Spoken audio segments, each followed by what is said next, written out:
Portugal. Muy bien, muchas gracias, señor presidente. En primer lugar, felicitarles a todos la Navidad y desearles un próspero año. Yo la verdad es que me he leído esta PNL y no soy capaz de entenderla. He tenido que acudir a mi mujer para ver si era capaz de explicármela. Me van a tener que mandar a un gulag ideológico para entenderlo. Expresiones como la siguiente, por citar una: en los procesos de toma de decisiones, a fin de alcanzar la democracia paritaria con un enfoque intercultural y étnico-racial, afianzando. Bueno, me dejo perdido. Me preocupa que en esto se haya convertido el núcleo de la política exterior del Gobierno o del Partido Socialista. 11 PNLs discutidas en las comisiones, 10 de ellas exclusivamente tratan temas LGTBI, LGTBI, derechos humanos en relación a los colectivos de las leyes de género. 11. Recordar la de Guinea Ecuatorial, donde querían defender los derechos humanos de las comunidades LGTBI. Yo les decía que no existen los derechos humanos en Guinea Ecuatorial. Y el único objetivo de eso era nombrar un embajador específico para ese colectivo. O también la de la defensa de los derechos humanos de los pueblos indígenas y tribales, donde les querían imponer a los pueblos tribales del Amazonas perdido o de Borneo la Agenda 2030, cosa que dudo mucho les interesa a esos señores. O, cómo no, la que hicieron en nombre de George Floyd. No he visto ninguna PNL de ninguno de los europeos asesinados por el yihadismo en Europa. La igualdad entre hombre y mujer está más que reconocida desde la Declaración Universal de los Derechos Humanos, en los tratados fundacionales de la Unión Europea y, por supuesto, en nuestra Constitución. No necesitamos legislación que reitere estos conceptos, y menos si pide privilegios de discriminación positiva. Lo ha dicho la señora. Las mujeres están en primera línea, muy por encima de los hombres en los servicios. Pero ¿saben la realidad? La realidad es esta. La línea roja, que por cada mujer que ha fallecido por COVID han fallecido 2,5 hombres. Por lo tanto, deberíamos estar viendo cómo ayudamos a los países que lo necesiten a defender a los que están falleciendo sin defender y sin segregar unos de otros, porque todos somos personas.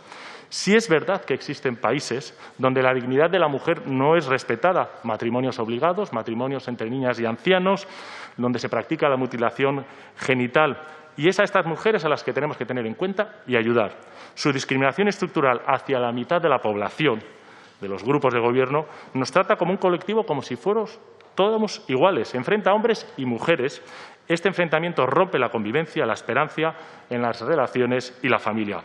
Usan la ideología de género, además, para colocar a esos enchufados para desarrollar una arquitectura institucional que busca un cambio sistemático a nivel internacional. No cuenten con nosotros para desarrollar su herramienta globalista.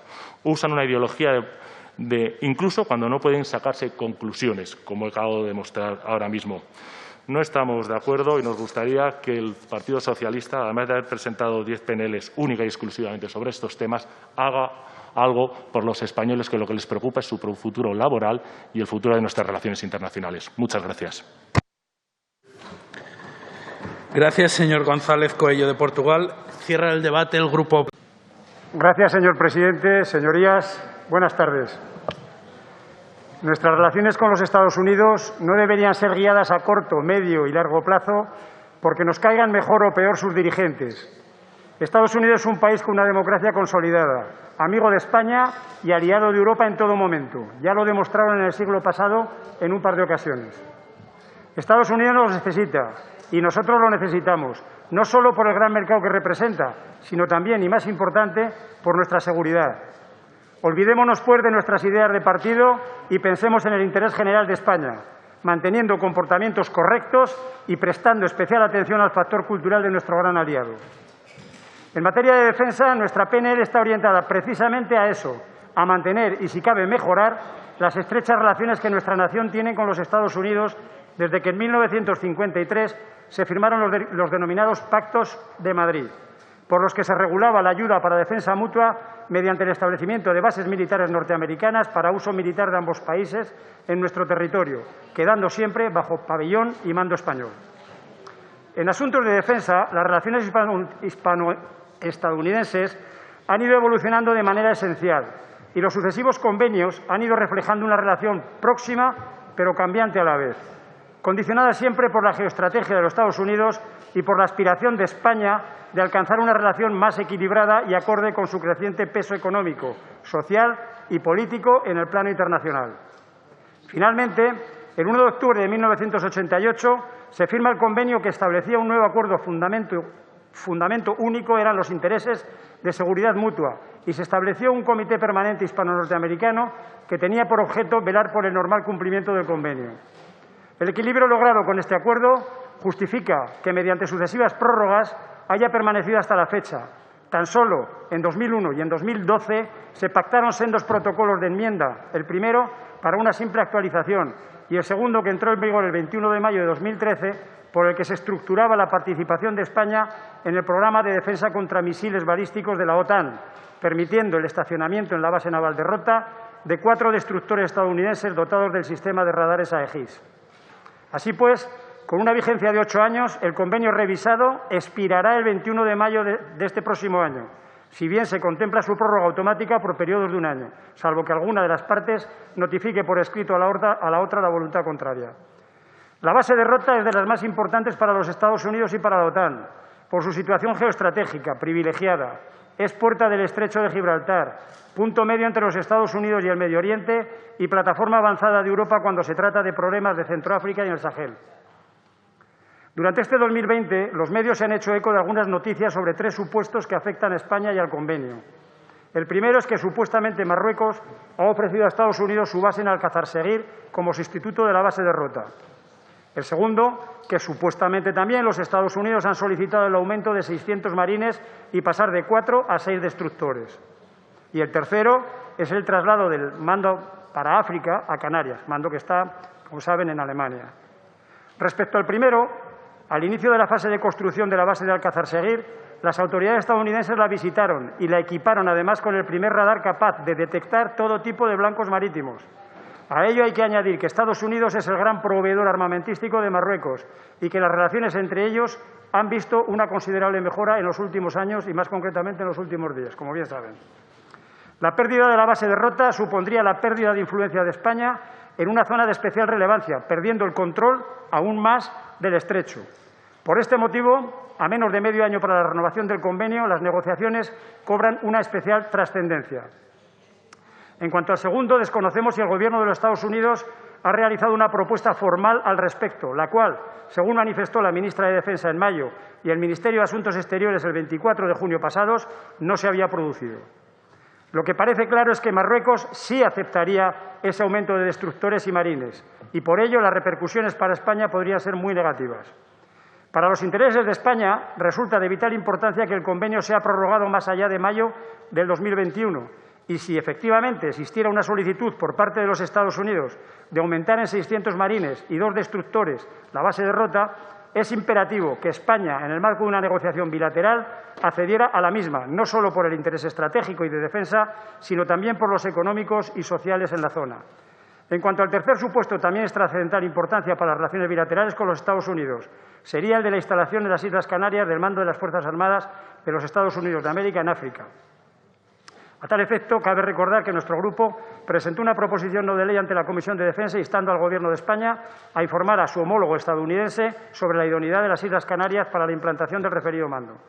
Por todo ello, nuestro grupo propone iniciar las negociaciones para ampliar el periodo de vigencia del convenio entre el Reino de España y los Estados Unidos de América sobre cooperación para la defensa, anejos y canjes de notas anejas al mismo, hecho en Madrid el 1 de diciembre del 88, y que, de existir una solicitud formal por parte del Gobierno estadounidense relativa a la ampliación de la base de Rota en 600 marines y 2 destructores, se acceda a la misma previa negociación de la ampliación del convenio antedicho.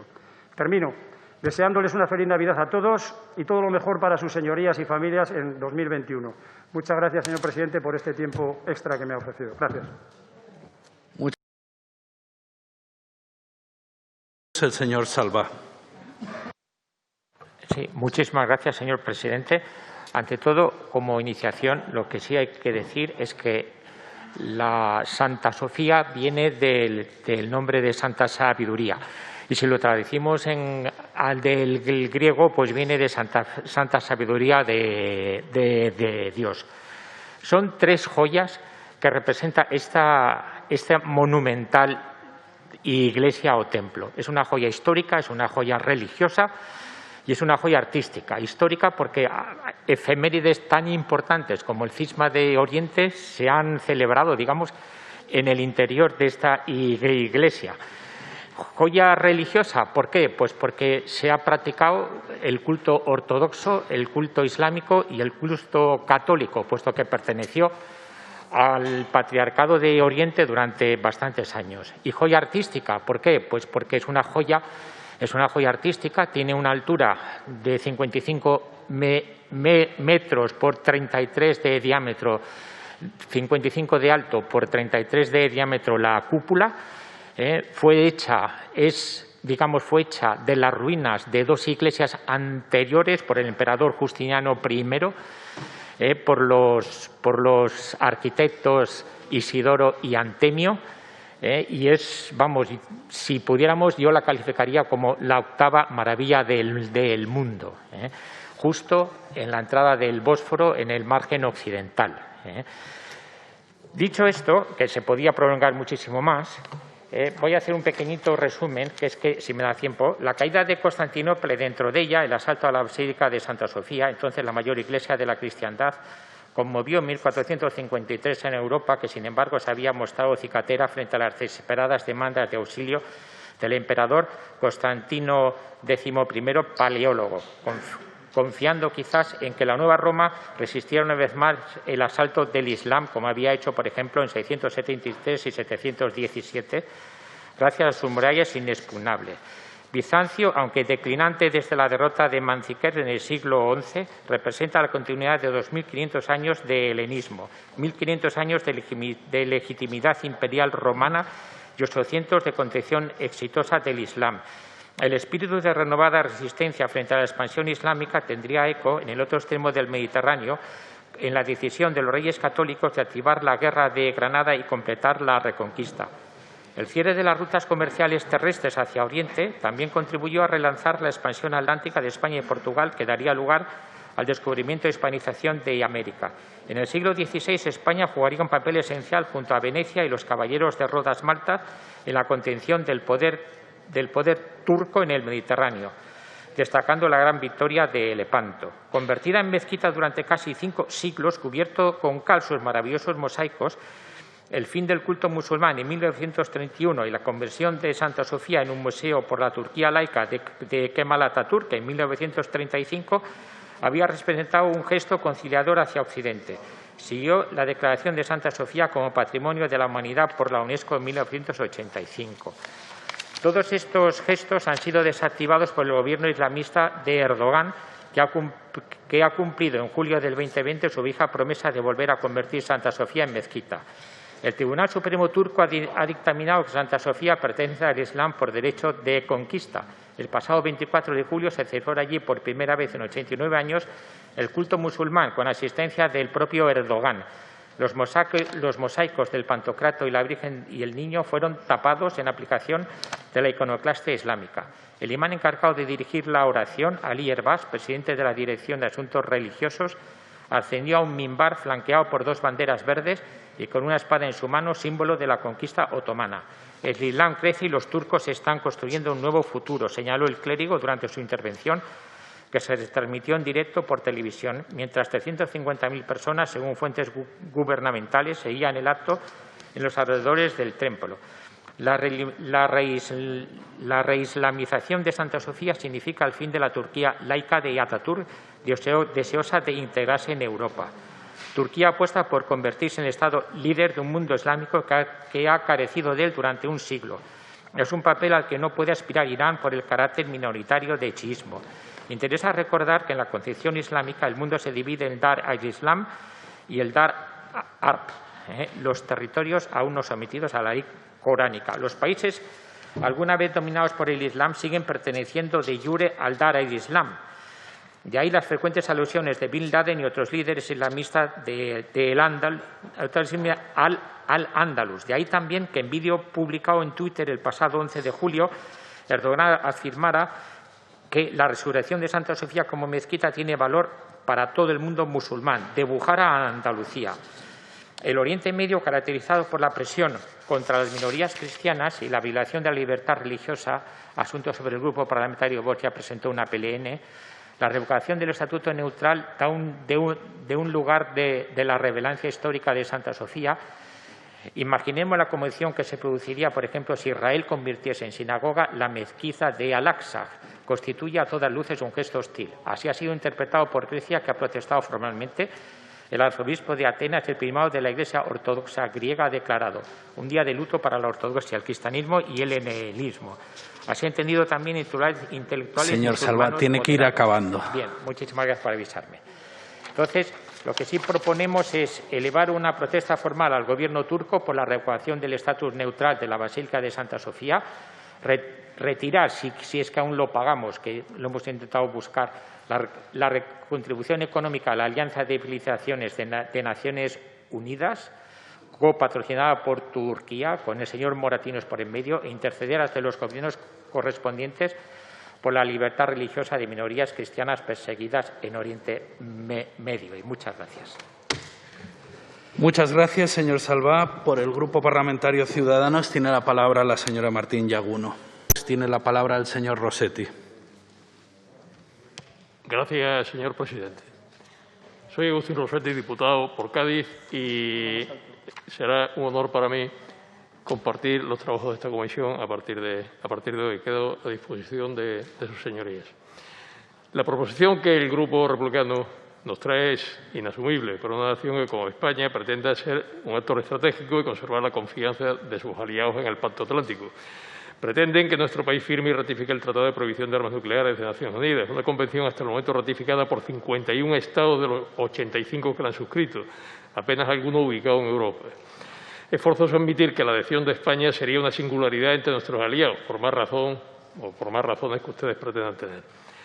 Según el Grupo Republicano, el Reino de España, el Estado español, como dicen sus señorías, se habría opuesto a la tramitación del tratado bajo presión de la OTAN, con Estados Unidos a la cabeza. Esta afirmación revela su desconocimiento de la naturaleza y funcionamiento de la Alianza Atlántica, un pacto de mutua defensa entre naciones soberanas, entre ellas España, que aspiran a preservar su libertad, su seguridad y sus valores democráticos frente a todo riesgo y amenaza.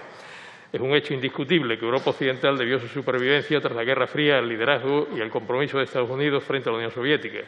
Y no es menos cierto que la seguridad de nuestro continente sigue descansando sobre la OTAN. Las armas nucleares siempre han sido un pilar crítico de nuestra defensa colectiva. Más aún, desde el punto de vista de la Alianza, los acuerdos nucleares siguen siendo una de las garantías esenciales de la seguridad indivisible de la entera región euroatlántica, en la que están inscritos los intereses vitales de nuestro país. Estas son las causas por las que el Consejo del Atlántico Norte se viene oponiendo a un tratado que nunca contribuirá al desarme real ni determinará el derecho internacional, según un grupo de reflexión de la OTAN cuyas conclusiones han sido publicadas con fecha 25 pasado. En efecto, este idílico tratado nunca contribuirá al desarme real, por la sencilla razón de que las potencias nucleares no quieren deshacerse de sus arsenales. Rusia y China en primer lugar. Pero no es solo eso. Rusia está violando o defraudando los tratados de control de armamento, entre ellos el INF, el de las Fuerzas Armadas Convencionales en Europa y el de Cielos Abiertos, por solo citar los más significativos. En cuanto a China, ni siquiera está limitada por ellos, cuestión verdaderamente singular e importante, si se desea, como en el pasado, unir a la disuasión el control de armas. Lejos de realizar esfuerzos por la paz, Rusia y China están haciendo fuertes inversiones en tecnología y en modernizar sus arsenales militares. Y es ese el verdadero riesgo para la seguridad colectiva, señorías. Las relaciones internacionales se alimentan de realidades, no de buenos deseos. Por ese motivo, consideramos que, a diferencia del Tratado de No Proliferación, que España suscribió en su día, renunciando con ello a su programa nuclear, este otro, de prohibición de armas nucleares, es un brindis al sol, que no va a determinar el futuro del derecho internacional, pese a los buenos deseos que puedan animar a sus promotores. España ha de ser solidaria con sus aliados, no solo porque de ello depende su seguridad, do des, decían los romanos, sino por ser también cuestión de principios. Por ese motivo, el Grupo Parlamentario Vox votará en contra de su proposición. Muchas gracias y feliz Navidad a todos. Muchas gracias, señor Rossetti. Por el Grupo Parlamentario Popular tiene la palabra el señor Suárez. Tiene la palabra Grupo Parlamentario Vox, el señor del Valle. Gracias, señor presidente. Nosotros hemos presentado 3 enmiendas de modificación y una de adición. Las 2 primeras, lo que pretendemos es que dentro del texto que propone el Grupo Unidos Podemos se haga la referencia literal de con especial atención a Cuba y Venezuela.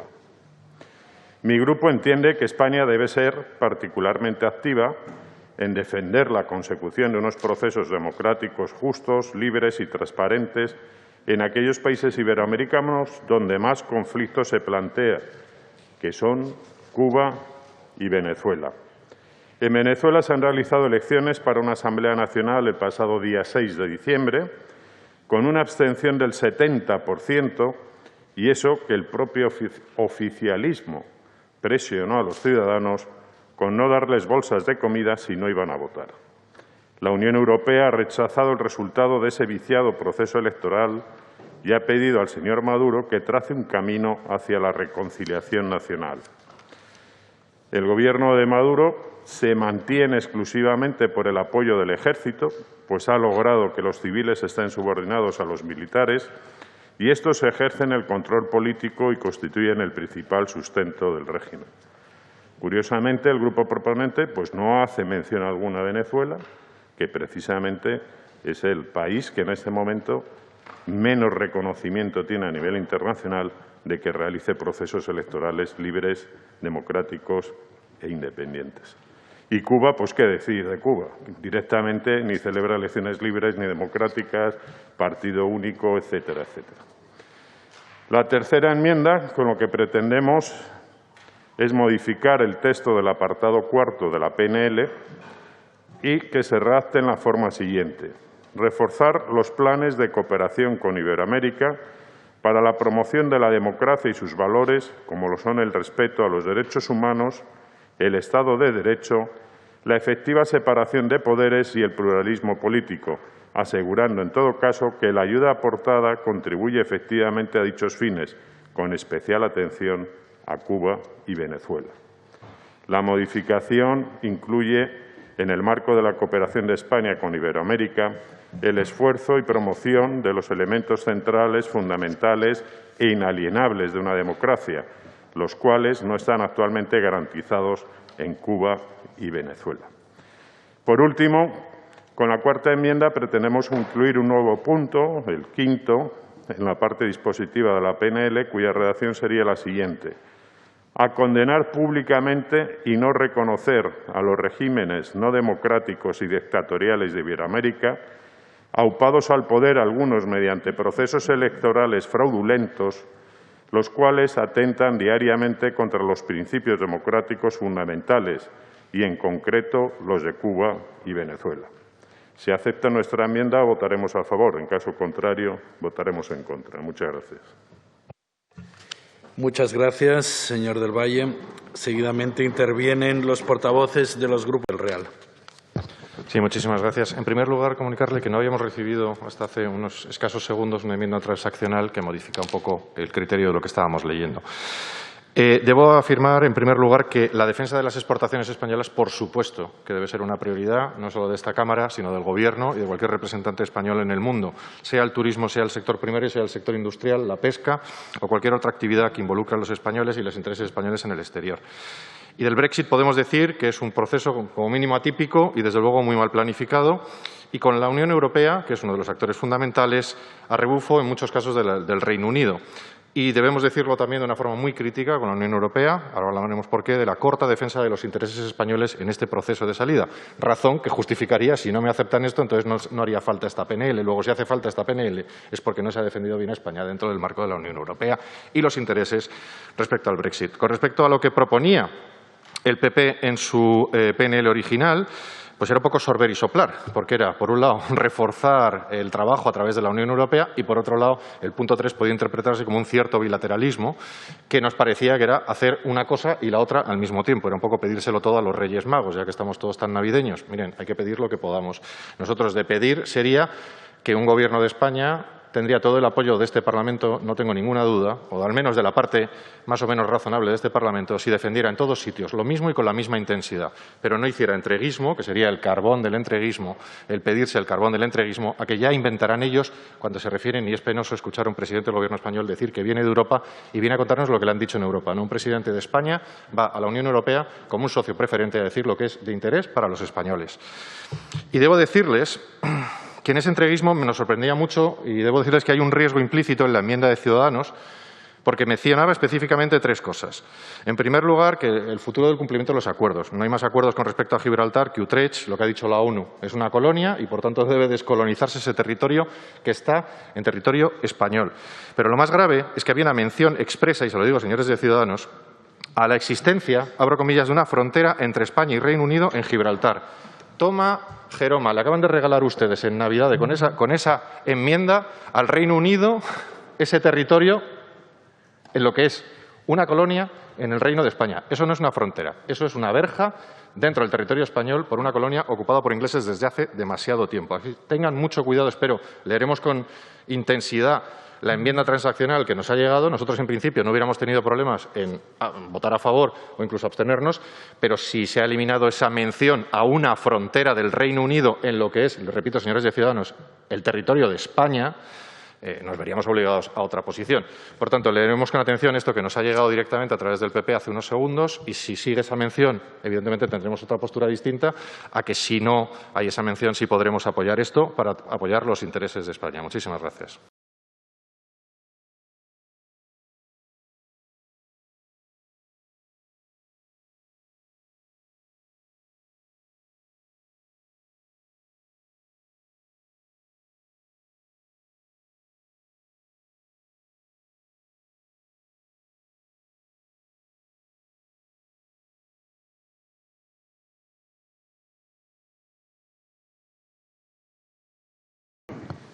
No deja de ser curioso que en medio de un debate sobre los presuntos derechos humanos se vulneren los nuestros, ¿no?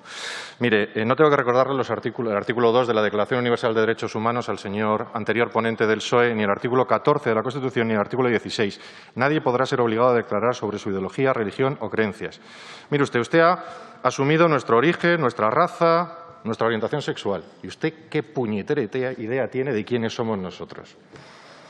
Para empezar, está usted haciendo lo mismo que hacen siempre, que es tratar de construir en el otro una imagen de lo que no es. Usted no sabe ni si yo soy africano, que lo soy, ni mi orientación es sexual, que no pienso por qué contársela, ni la de nadie en esta habitación. Nosotros creemos en la igualdad entre hombres y mujeres. Nadie debe ser mejor que otro. Eso es lo fundamental. Antes decía que no interrumpían, pero están los de siempre. Bueno, volviendo a esto. Ustedes nos hablan de derechos, de los defensores de los derechos en el mundo. Pues claro, si hay un derecho, tendrá que haber quien lo vigile, quien lo defiende. Y ese alguien deberá ser, a su vez, protegido si está defendiendo un derecho. El riesgo que tenemos es que creemos categorías abiertas. Sí, se está usted riendo. Yo no sé qué tiene de gracia el hecho de la orientación sexual de alguien. Son ustedes unos hipócritas de primer nivel. Muchísimas gracias. Por favor. Vale, bien. Nadie es que le debe hacer mucha gracia la orientación sexual de la gente a este señor que hace juegos de palabras. Señor Sánchez de Real, estoy en el tema. Que se ciña a la cuestión. El derecho humano, estoy hablando de un derecho y lo he especificado. Artículo 2 de la Declaración Universal de Derechos Humanos. El lío que ustedes montan es para defender, bajo el paraguas de defender los derechos humanos, es una categoría general de seres humanos que defienden una serie de cosas, todos por igual, en el mismo nivel y en las mismas circunstancias.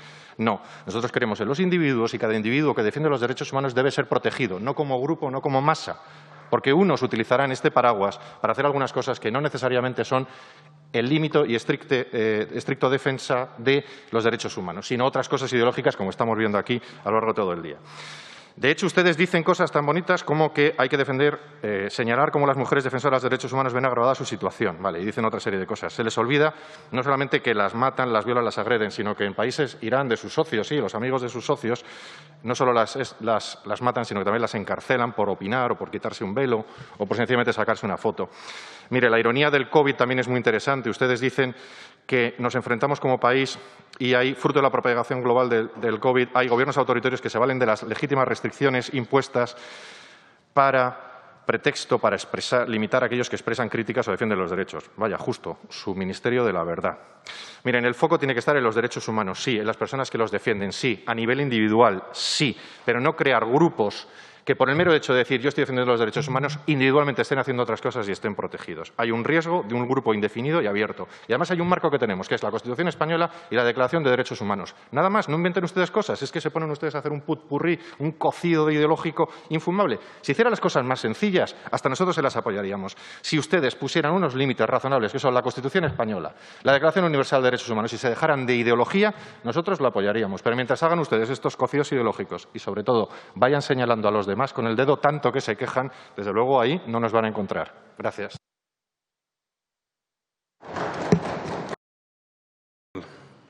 Gracias, señor presidente. Yo voy a ser breve. Vamos a apoyarla.